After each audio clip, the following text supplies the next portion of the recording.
Hello, I'm Dr. Randy Lancaster Short. I am political chair and director for the Gone Too Far movement. It is a movement that is an interracial, interdenominational gathering of ministers across the United States who are opposed to the Gay Equality Act, H.R. 5, and Senate Bill 788. My task in my few minutes is to talk about the unjust and unfair and racist appropriation of the civil rights movement of African Americans by the sodomite industrial complex or the LGBTQIAP movement. In a nutshell, there's always been a situation of antagonism between the interest of people who are same sex attracted and same sex engaged and persons of African and indigenous and I guess European mixture, which is what African Americans or Black Americans are, uh, at the hands of persons both within their darker complexion groups as well as the larger white society, in as much as people were owned as property, meaning that they had no rights, meaning that they didn't own their own bodies, and therefore, basically, standards or norms that you might assume would have existed, and even colonial and early American Republican times have never existed. And African Americans have always had to cope with a moral double standard.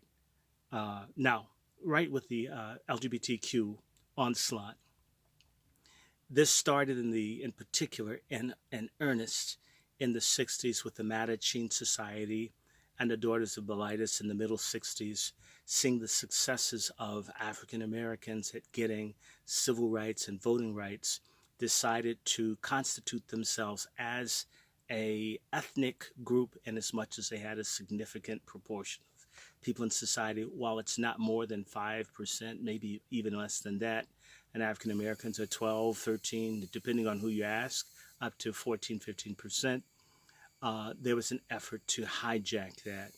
And that in particular picked up in the late 60s with the support of people like Bayard Rustin, who's homosexual, Pauli Murray, a lesbian, and other such persons. They began to leave the black movement and work in tandem with liberals and other such persons to literally muddy the waters, blurring the lines between, say, being black and gay.